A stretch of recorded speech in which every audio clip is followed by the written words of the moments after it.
Ciao a tutti and you welcome to POP, Progress Over Perfection.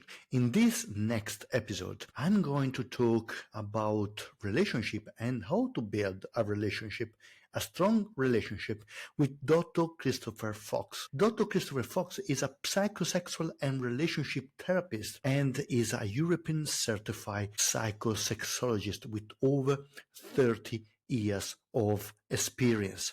I think it's a very important topic.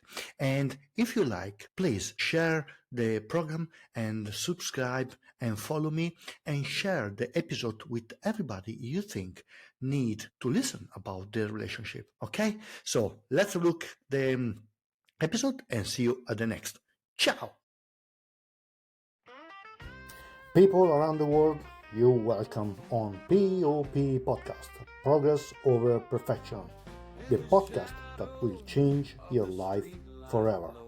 Are you ready? Let's go! You're welcome, Dr. Fox. How are you? I'm well, thank you, Mauro. How are you? Well, thank you to be here is a honor because I was reading your bio and I think there is a really work achieving all these things. But I would like that you talk about yourself a little bit so that people can understand better what they listen and where everything starts from for you. Why psychologist? Why sexologist? That is very interesting option. So, first of all, Mauro, I'm not a psychologist. I'm a counselor and psychotherapist. I originally trained in counseling and psychotherapy over 30 years ago in an old apprenticeship model where it was on-the-job training, basically. I returned to university to study psychology as a mature age student in my late 20s, early 30s, and went on to complete a PhD. And in that journey, I chose not to seek registration as a psychologist and to remain a counselor. So I come from a counseling and psychotherapy background and also a public health background, which is really important in the way that I look at health and people generally, because it's not just about the individual, it's about the systems that they live in. My entry into sex therapy, into sexology, was non-traditional. I didn't set out to be a sexologist. I had a moment in my life where I decided I wanted to leave academia and I went into private practice, and my work previously in counseling had focused around gay and lesbian sexuality issues, queer issues, and also around sexual health and well-being around HIV, STIs. And also I'd worked in things such as sexual assault, surviving childhood sexual assault. So I sort of stepped into the counseling space in a very sexual space. And then from there evolved into the more traditional areas of sexology around sexual function and also relationship work. I also work for the University of Sydney. I'm co-director of sexual and reproductive health in the Faculty of Medicine and Health at the University of Sydney, and we run the postgraduate program in sexual and reproductive health, which includes the psychosexual therapy specialist training, postgraduate training program for counselling professionals. So I come from a background now very much so located in sexual and reproductive health and well-being. And yeah, I mean, it's my passion area. It's the thing that I never tire talking about. It's the thing I never tire doing. There are times where managing a practice can get tiring, but I have to say, being with people and supporting people through their journeys, I don't find tiring.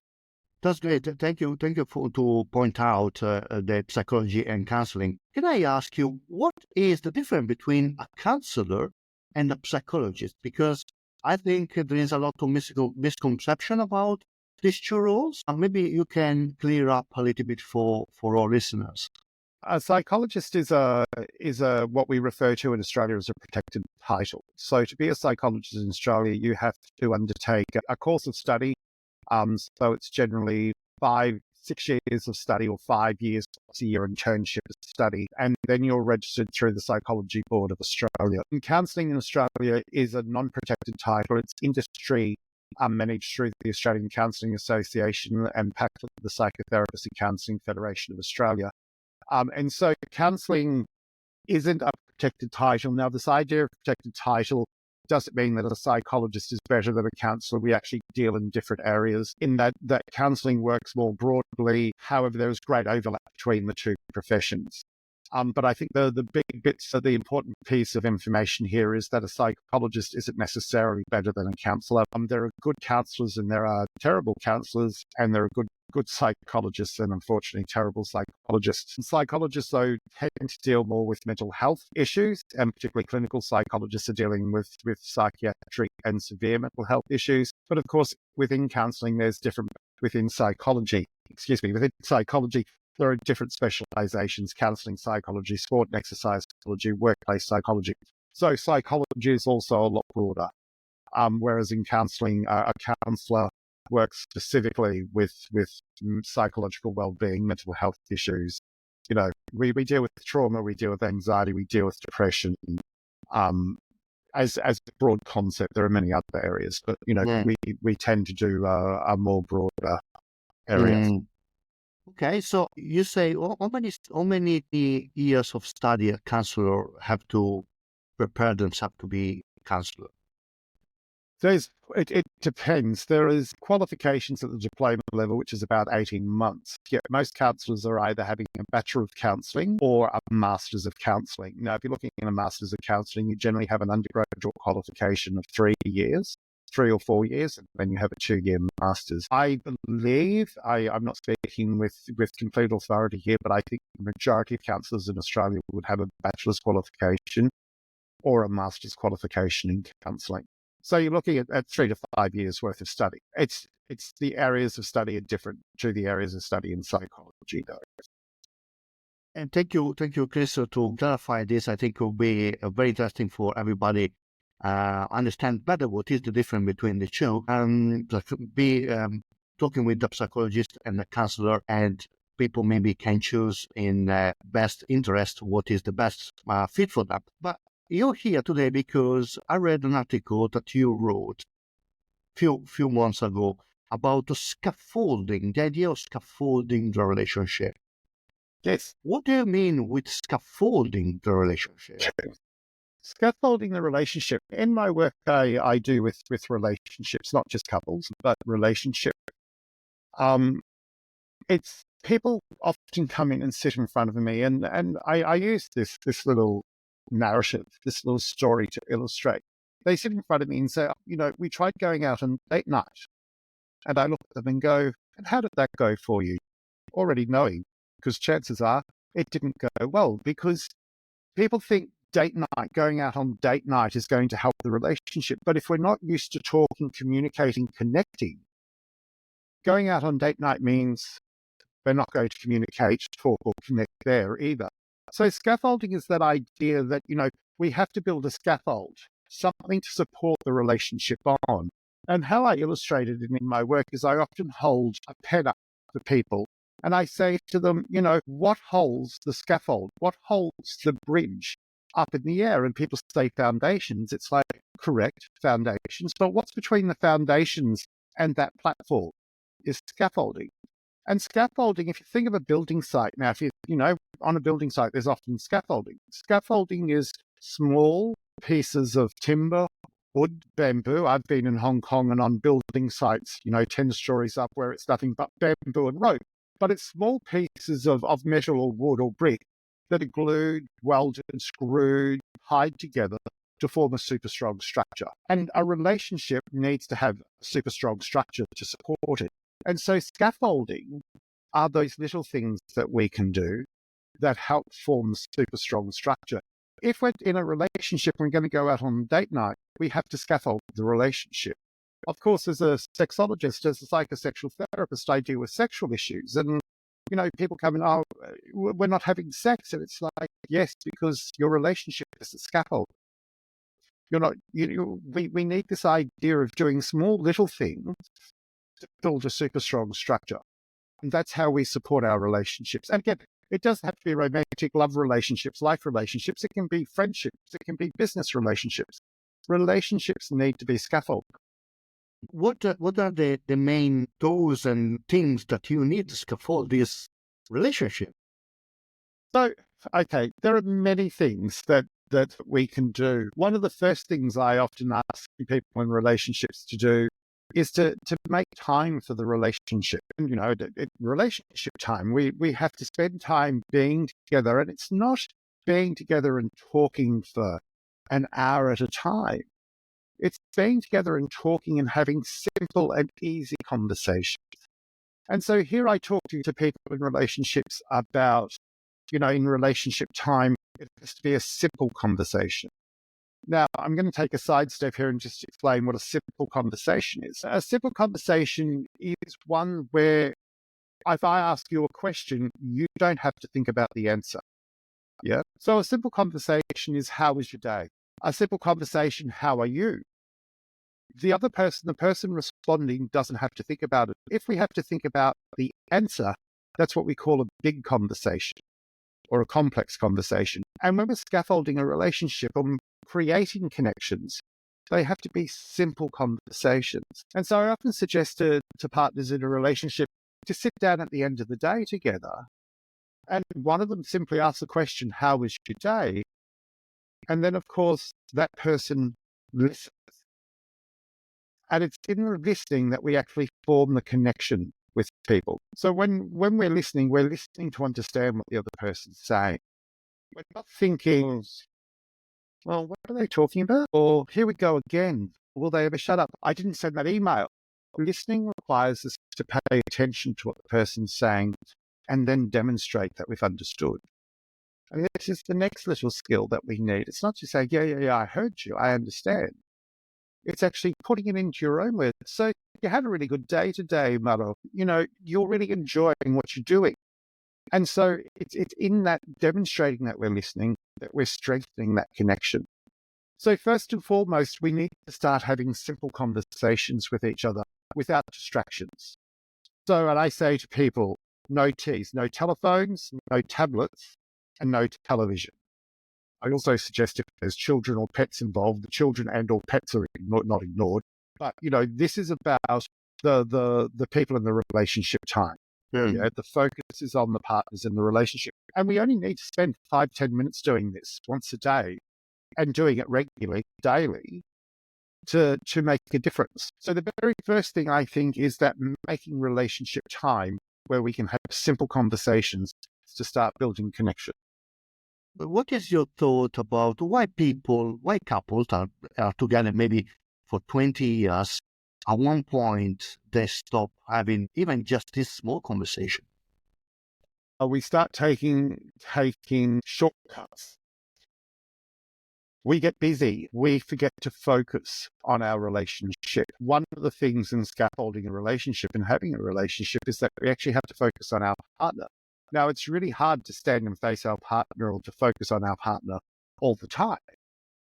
This is what we do in the beginning of a relationship. People talk about the honeymoon period, or limerence is the technical term, that early stage of the relationship where everything's great. And everything's great because both partners, in this case, or all partners are facing each other.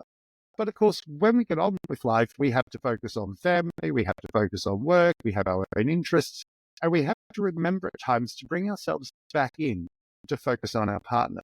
So in long-term relationships, we forget to connect, and then we get out of the habit of connecting. And then it's really hard to reconnect, but we have to do it. According to the Gottmans suggest that the 80% of the time are the women that are satisfied in the relationship. Can be because with time they lose the communication between with the partner, and because women maybe have more need to communicate and talk about things. This why this high level of unhappiness in a female in relationship.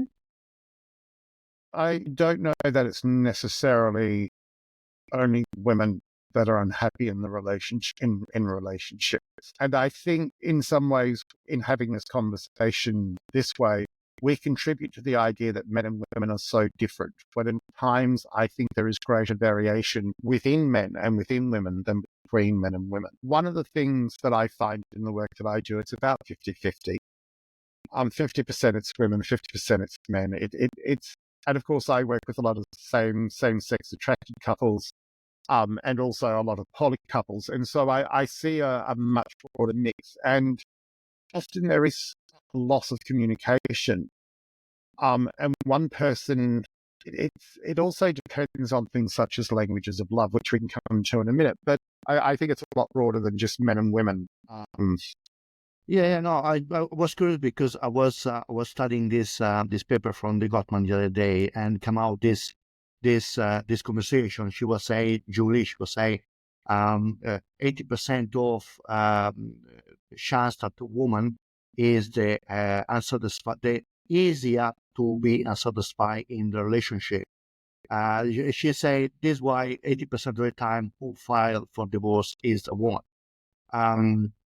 I was just wondering if there is a relationship between loss of, as you say, communication between the two. So for women, it's easier say yes, I'm satisfied, and the men say it, I'm satisfied. And I think, again, I'm just going to return us to, I think we're buying into the whole idea that women communicate better than men. And I think that's a cultural myth. And that, for example, the Gottmans are using American data. In Australia, we can't necessarily identify who files the divorce because we have no fault divorce.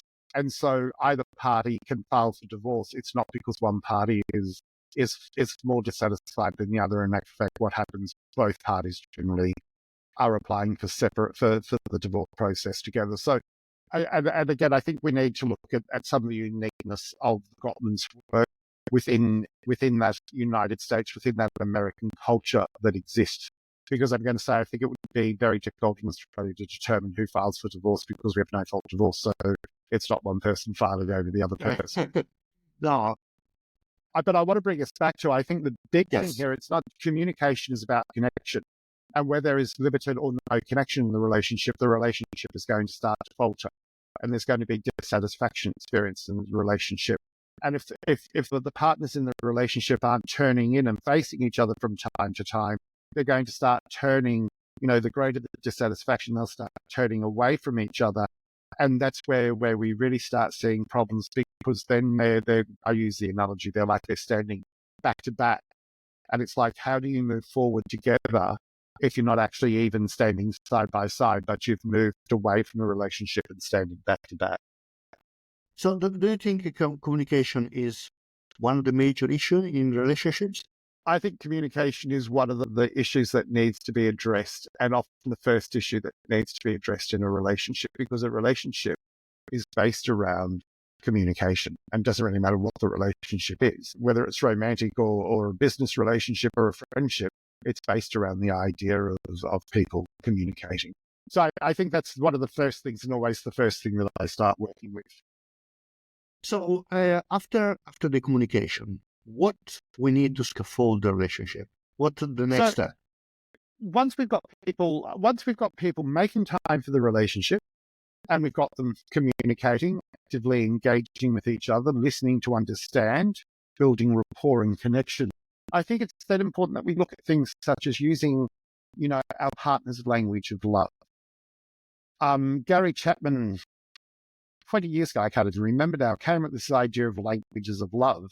And the idea has gone beyond just romantic relationships. But, there are 5 languages of love.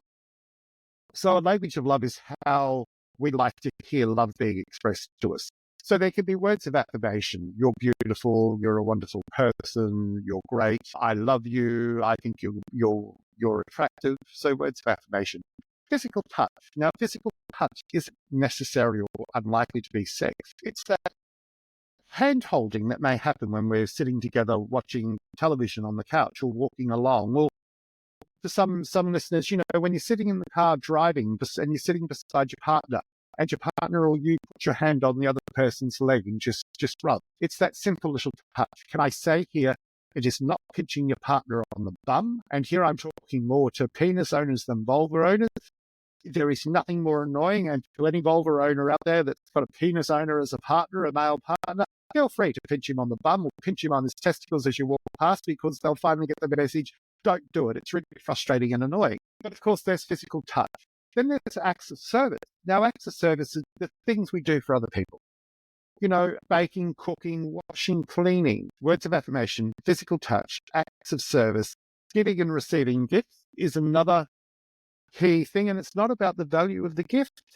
It's about the thought that goes into giving the gift, into finding the gift. So one of my primary languages is gift giving. And I'll often do things like go shopping for groceries. And of course, in the supermarket, there's a toy aisle. I'll find something that reminds me of my partner and I'll just pick it up and take it home and go, this is for you. And often my partner would look at me and go, what? Why have you bought me a dinosaur? Because you like dinosaurs. And I saw this tiny little dinosaur, so I bought it for you. I thought of you. The message that I'm communicating is, I thought of you. And of course, the fifth language of love is quality time. And for example, if a person's primary language of love is quality time, that relationship time and that communication is going to meet that need of quality time. But of course, my quality time and my partner's idea of quality time, if we both share quality time as the language of love, could be quite different. And in actual fact, I can say my partner's idea of quality time is laying on the bed and just hugging and holding each other. Whereas my idea of quality time is just sitting down, having a cup of tea and chatting. So both are quality time, but are quite different. But of course, the little secret here, it's not about our partner.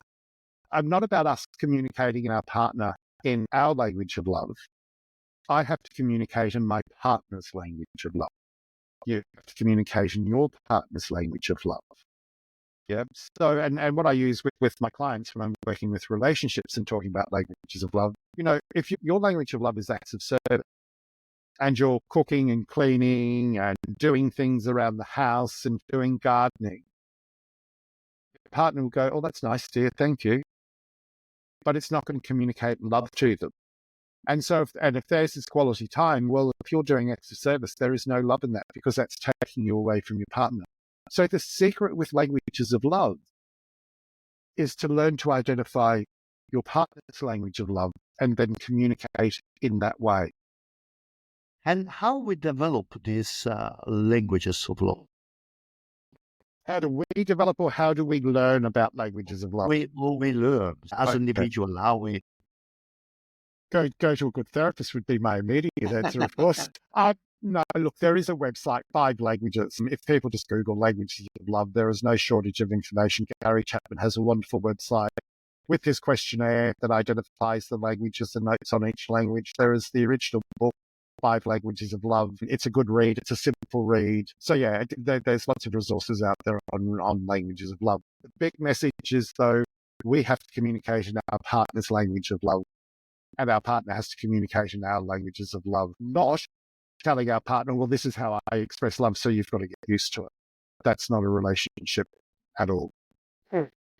Okay. So when we have a good communication, so for example, me and you, we are a couple. Okay, so we have a couple, but we start to learn the scaffolding or relationship right now. Yep. We start to communicate well. We start to learn to communicate in a small bite, slowly, whole communication grow. And then I understand that what is your love language. What we need after that?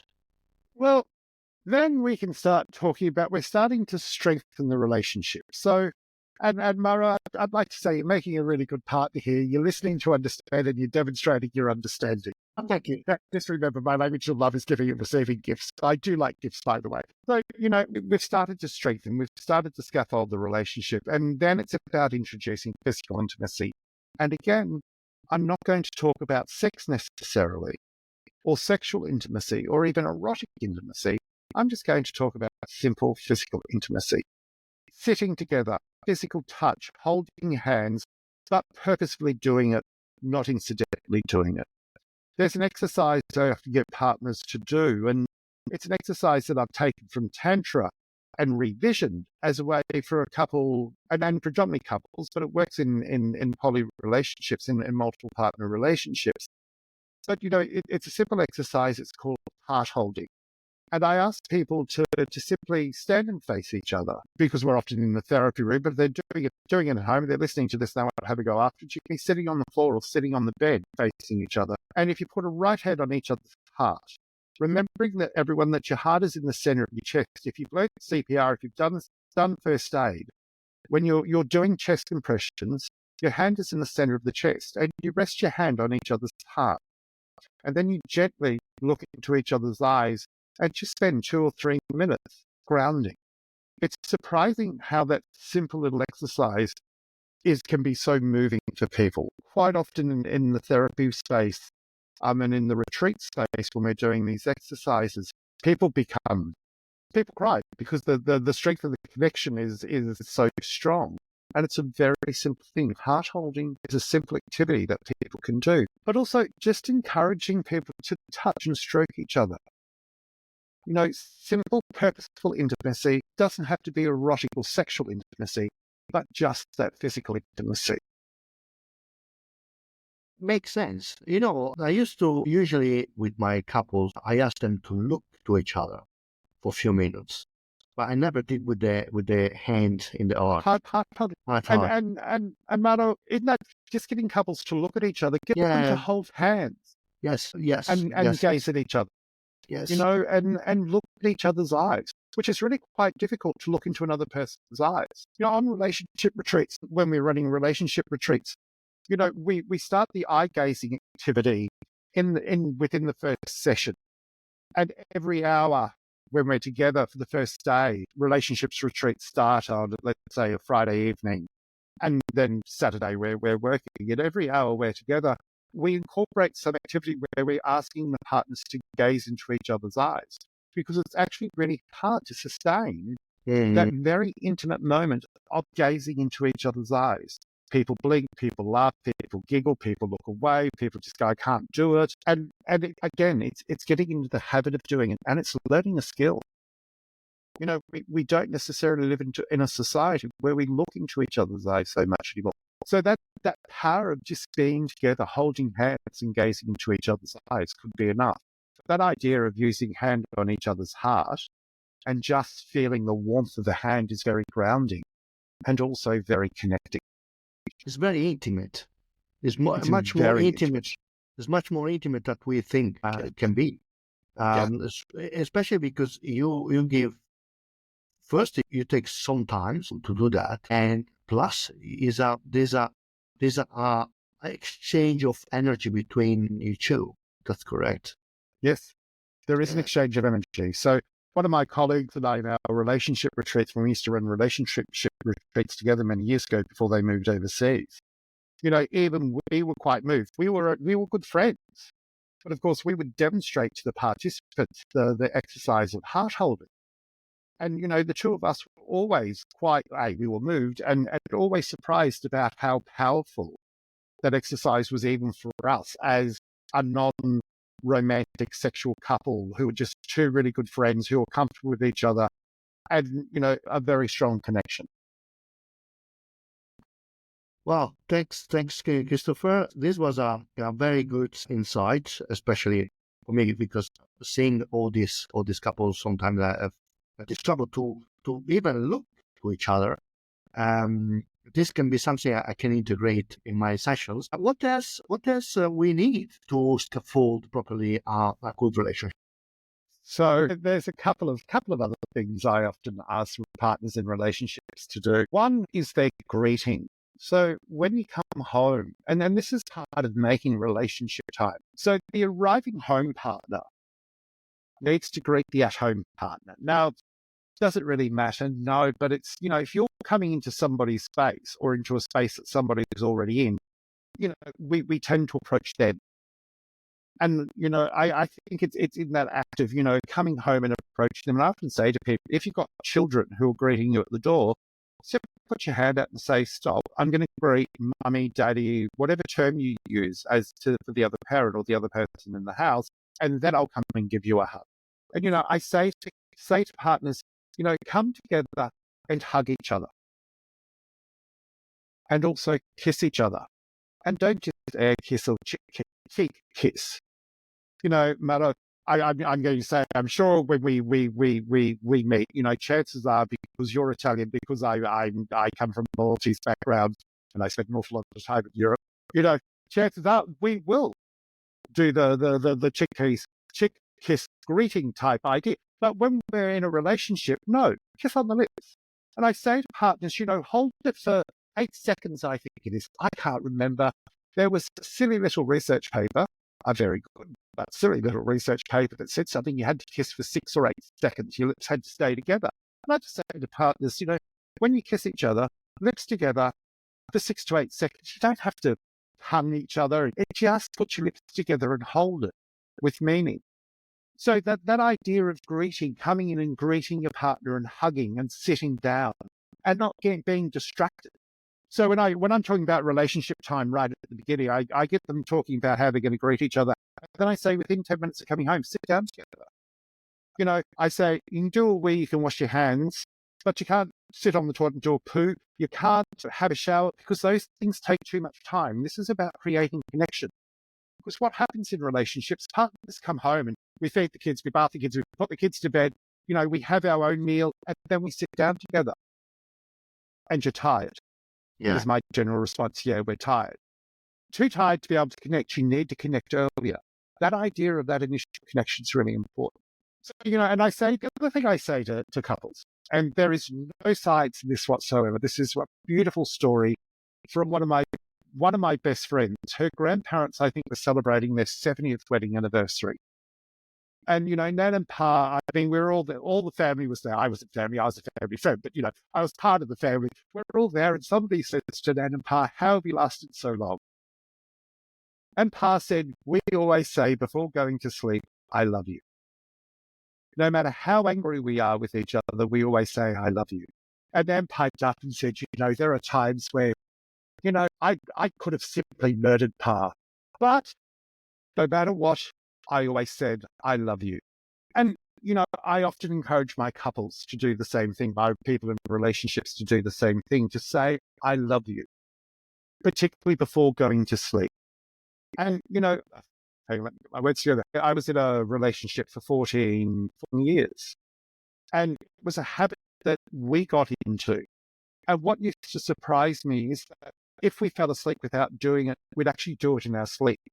We'd kind of come to and go, oh, sorry, I love you. Oh, I love you too. And again, I share that to reiterate the habit of doing something. But I think it's really important. And there are times where I think for my partner and I, we don't want to say, I love you. We're upset with the other person's behavior. And it's really hard. Yet, when I say I love you, I'm also reminded that I do love the person. And no matter what, I may not like some of the things my partner has done. I still love my partner, though. And so I think that's a really good thing. And I often encourage people on waking up doing the same thing. But, I go to the gym, I swim and I go to the gym. And in the mornings I'm swimming, I'm out of bed at 5:15 in the morning. My partner doesn't want me to wake up at 5:15 in the morning and say, I love you, but they don't have to be out of bed until like 7 o'clock. So it's not always possible to do the morning routine. It's that idea of saying, I love you. But what if is a moment where the couple is in trouble, no? And I suggest them, because this happened with a couple, and she said, well, in the morning I don't want to wake up and kiss them because they go, well, I suggest maybe for this period of time, try to do it, because your relationship here is in line. More effort you put, especially because the partner was working very early in the morning. He was a truck driver, and he was leaving at 2 o'clock in the morning. I said, I think if you spend those 5 minutes to say I love you and kiss him before to leave, when he come back, he'll be happier to be home to see you. You don't think it's the... Mauro, Yeah. The morning is the one thing that I always leave open to negotiation. Okay. Because again, leaving for work at like 2 o'clock in the morning and waking somebody up, some people can't get back to sleep easily. I'm not a morning person. People that I swim with know not to talk to me when I hit the pool. There is a morning, there's a nod of the head. There is, how are you? I'm good, thank you. And you just don't talk to me because I'm not a morning person. I had clients that when I used to do 9 o'clock appointments in the morning, I had clients who refused to see me at 9 o'clock because apparently I was too straight and too boundary for them, because So, and I share that just not because I'm a horrible therapist in the morning. I'm simply not a morning person. And if you're not a morning person, you're a person who has trouble getting to sleep, or you've only been asleep for 4 or 5 hours, that's really hard. But I think that before going to bed, and when both partners are awake, doing some communication around I love you. And my partner at the moment lives in another city. And so we get out of bed. I mean, they're also starting work at early in the morning because they're a pastry chef. But we often don't talk, but we will send each other messages on WhatsApp to communicate, I'm awake, I love you, things are good. But of course, we don't use the messaging to take place of connection. We talk at least once a day, and the other beautiful thing, and I'll share with the listeners something that my partner started doing, is my partner will go to not kiss the screen, but move their lips to the screen as we're saying goodbye. And I realized it was just such a beautiful act because we only see each other, a couple of days a fortnight. And so, just that simple little act of my partner moving to the screen and making a kissing action with their lips is quite a beautiful, simple little act that I've come to appreciate. And it's like I made comment one night. I said, last night you didn't move towards the screen, and I've come to realize how much that simple little act is so beautiful. I do I kiss my fingers and kiss off that way. Yet my partner will often, kiss the screen, or not kiss the screen, but kiss towards the screen. And it's like just a simple little thing. And again, I'm sharing this for the listeners to start thinking in the little ways, the small things that matter. It's not the big things. Date night needs to be scaffolded. Our sex life needs to be scaffolded. And scaffolding is those small little things that we can do that helps build connection, that helps build resilience in our relationship. And when we have resilience in our relationship, we're able to face tough times together. That's why scaffolding and the little things become so important. Going for a walk together around the block and holding hands is the simple scaffolding activity. Listening to music together can be a simple scaffolding activity. But those other things of relationship time and communication, listening to understand, and, just are equally important. But all of these other little things, kissing and holding the lip-to-lip kiss for like 8 seconds, saying I love you before going to sleep. Because what it demonstrates is that I'm thinking of you. And if I think of you, you're being recognized as a person. And therefore you're going to feel better about yourself. And you're going to appreciate what I'm doing. And so again, it's that connection. I like it. I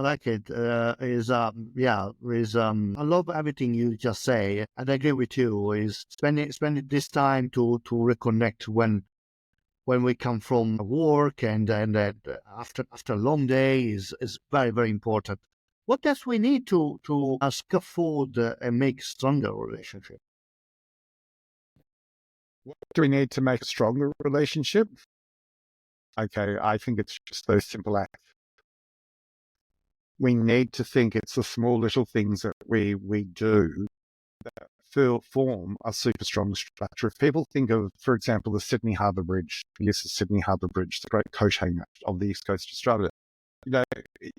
If you look at the Sydney Harbour Bridge, it's like a big Meccano set. It's small pieces of metals that are screwed together, and it forms a super strong structure. And so again, to form this super strong relationship that people are wanting to form, it's the small things that help do that. And that's my big message when I'm working with relationships. It's not the big things, it's the small things. Similarly, to build a healthy family, it's the small things that we do with children. It's not the big things.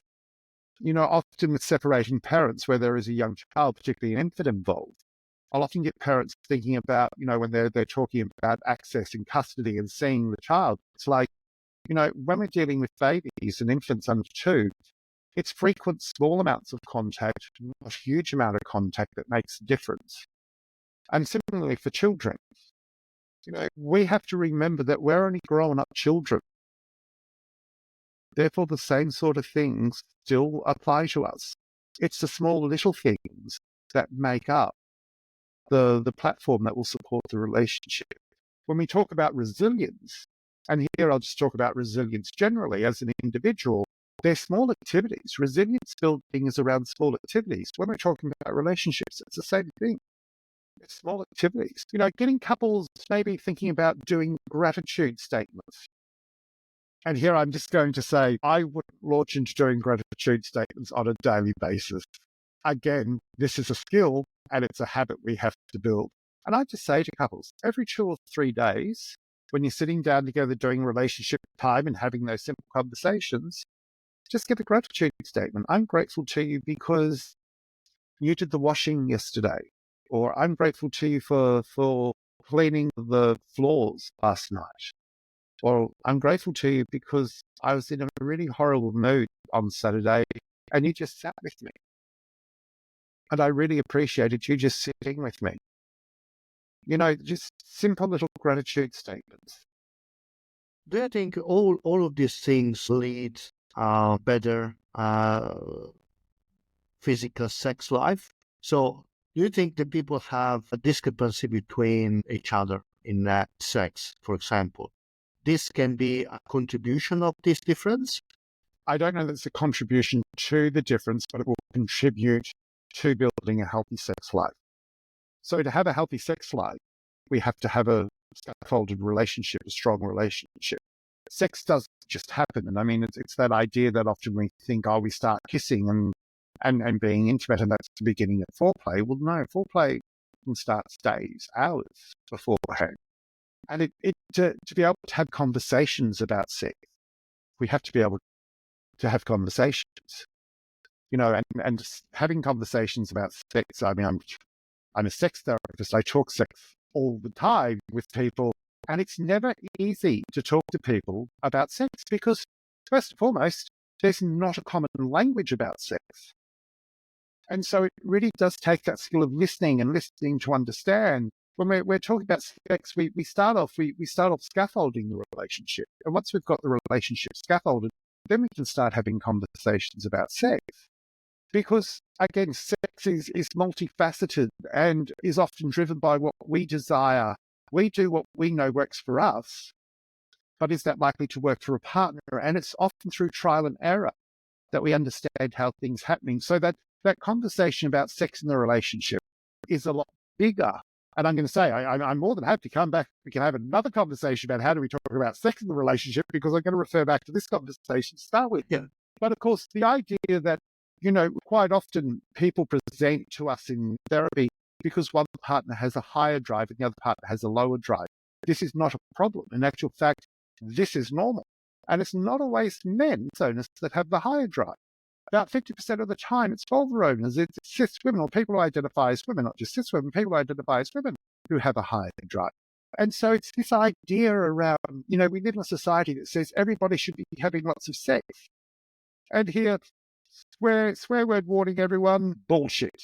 There is no other word for it. The data in Australia in 2003, when the Australian longitudinal study in Australia data was first released, people were having sex 1.9 times. When the 10-year iteration, the 10-year survey was released in 2013, that was down to 0.7 times. Now, we haven't got the most recent data. It's due out this year, running a bit late. That's okay.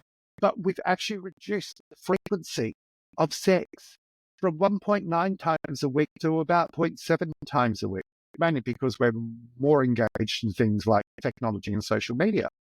But of course, people think we should be having sex all the time. No. These are an interesting point. I was watching this a guy in Queensland. He's making video about relationship. He's a relationship coach. He talks as an expert. And I remember a question was, how many times is a good indication of good sex relationship in your relationship? And he turned around and said, you should have minimum 3 times a week sex with your partner to be happy. What would you say about that? I would say it's about partners being able to have conversations about what they want and not setting expectations on people. Who are we to decide what's right for people? And given that, over something 80% of couples, there is what we call desire discrepancy, one person wanting sex more often than the other. I think it's about couples scaffolding and building resilience, strengthening their relationship and building resilience and being able to have conversations about sex, because sex doesn't just happen. Sex, and I use this example quite frequently. Mauro, you come home from work. No, I won't personalize it.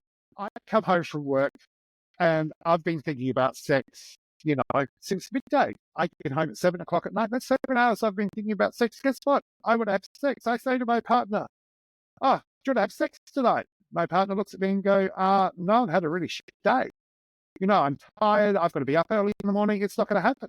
And of course, then we have a break, and we have to make time and space for sex. It doesn't mean we schedule sex. Please, listeners, do not start scheduling sex yet. All partners or all parties that are having sex have to be on the same page at the same time.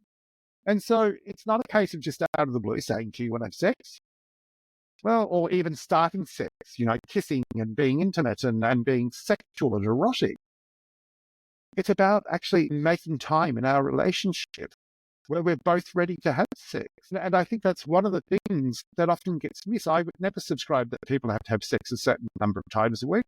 I would be saying people have to communicate every day and people have to make time for sex. And if we're going to make time for sex, it means that we have to have a conversation about sex. To have a conversation about sex, guess what? We have to have scaffolded the relationship so we can then have conversations about sex, because that's a big conversation. When are we going to have time for relationship intimacy? So it doesn't necessarily have to be penetrative sex, penis and vagina sex, just sexual intimacy in the relationship. When are we need to make time for it. I think everything you say makes sense, and I'm in line with your idea. I think if we make time to talk about sex and to talk about each other, talk about our day, talk about our lives, and be nice to each other and listen to each other, there is high chance that the sex happen, and it would be more rewarding than any other way to have it. Yes, it's weird sometimes people say, well, you should decide the day and make the schedule time for sex, because when you were in relationship and not together, not married, or anyway not living together, you were deciding when you go out, and you knew that would happen. So why not do the same today? Yeah. Do you agree with that? Exactly. Or? I think it's about making time. Making time. So when you are just dating, you're making time to see each other. Right. Yeah. Connect. You say, come Wednesday night, 8 o'clock, be here. We go out, we spend time together, and then we do what we have to do. Then we stop dating and we actually go into the relationship and we forget to continue these simple little behaviors. When we're dating, we're talking to each other and we're having simple conversations. How was your day? I really miss you. We're making efforts for our partner. And then, of course, life returns to normal. I have a job. My partner has a job. We have friends. Both of us have friends independently. We have different interests. My partner likes art. I mean, I like art too, but we like different sorts of art. I train, I swim, 3 times a week. I go to the gym 3 times a week. I run 3 times a week. We have completely different interests. My partner will exercise with me, but won't swim with me because my partner doesn't swim. So, we therefore have to make time, like we did in the beginning of the relationship. So, and for the people you were saying, very, very interesting here, because when you talk, I look at all the job I've done. So, and we are saying when you and your partner, you have 2 very different interests in many ways. How people with so big discrepancy between interests can actually work together? Because they'll make time for each other. Our partner doesn't have to meet every one of our needs. I think that's another relationship myth, that, one person is going to meet every one of our needs. My partner's never going to swim. The most I'll get out of my partner when it comes to swimming, I do ocean swimming, and when I have ocean swimming competitions, my partner will come with me and watch me swim, and we'll happily sit on the beach and watch me swim. and, be there when I cross the finish line and give me a hug. But my partner definitely isn't going to come ocean swimming with me. I can say that up front. I mean, my partner doesn't even want to come to the pool with me when I train. How boring would that be? I swim 5.5 kilometers to 6 kilometers 3 times a week. 2 hours, an hour and a half, 2 hours of swimming 3 times a week, going backwards and forwards up and down a pool. My partner's got no interest in that, and it's okay. A partner doesn't have to share everything, yet there has to be commonality. But what are those common things? I enjoy going to art galleries, although I have discovered with my partner that we have very different approaches to going to art galleries. I'll go to an art gallery for 5 hours. My partner apparently doesn't like standing around in an art gallery for 5 hours. But again, it's about how do we make those compromises? Yeah. My partner likes experimental art, experimental music, and knows that I tolerate that. I don't dislike it, but there are times where it's like, I don't understand what's going on here. This music is just a cacophony of sound in my ears. But it's important to my partner. And then listening to my partner about what was happening and going on. And so it's not that a partner has to fulfill every aspect of a person's life. Yet there has to be commonality. And sometimes we have to do things for our partner, for the relationship that we wouldn't normally do. Love it. Love it. So to scaffold properly our relationship, we need to communicate well. We need to make time, first and foremost. Make time. And we need to communicate well. I failed the exam. Make a relationship, time, communicate well, understand love languages, maybe learn to speak all the 5 would be good. No, just whatever your partner's primary and secondary language is. And, again, just Google 5 languages of love. You'll get to the website. The questionnaire will identify your primary and your secondary language. And again, most partners don't match. Okay. Yeah. All right. Love languages, and then physical intimacy and greeting, correct? Greeting. And what about be nice to each other? Being kind. And gratitude. That idea of saying I love you before going to sleep. Those sort of behaviors are equally important. The message is that we need to make time for the relationship. And it's the small things that add up to the strong things, not the big things. It's the lots of little things that we do. Well, do you have a couple of books that would you like to recommend about scaffolding or building relationships, or an article? I will put your article under the YouTube video and in the description of this podcast, so everybody will read your article. So do you have anything else people can start? I will state a topic. There are lots of things that I'd like to suggest, but I'm going to state a topic. And you were talking about John and Julie Gottman earlier in the session. They have a book called The Safe Relationship House. Excuse me. They have a book called The Safe Relationship House, which is the same concept as scaffolding. And there is some really great information, some great little exercises and information in that book. And the other book I'll recommend is Gary Chapman's Languages of Love. It's simple, it's easy, it's not time-consuming, So there would be 2 books that I'd say go ahead and read. But of course, any book that's telling you must do something, I think there's the warning. Or that you've got to do it this way, there's the warning. Gottman's are a little bit different. They have some research. Yet I am going to say to an Australian audience, or to a non-American audience even, doesn't even have to be an Australian audience, to a non-American audience, there are aspects that just culturally don't sit. Doesn't mean that we can't do them or they won't work, but just being aware that, there is differences between countries and the way that we do things. So I'd start 2 books. The Safe Relationship House from John and Julie from the Gottmans, and the other book would be Gary Chapman, Languages of Love. Yeah. Yeah, you say right. There's difference between how they do in USA and we do things here. But the principle can be transported everywhere. Yeah, it's everywhere the same. Well, thank you so much, Christopher. If someone want to work with you or want to connect with you, know you a little bit more, where they can find you? So if people are wanting to talk with me about doing relationship work or some individual work with them, they go to my website, sexlifetherapy.com.au, and they'll be able to reach out and make contact with us there. We have offices in Melbourne and Sydney, and of course, all of our therapists are available for telehealth Zoom sessions as well. And we also work internationally. So we're available for people if they want to make contact. Fantastic. Sexlifetherapy.com.au. Guys, thank you so much. Thank you, Christopher.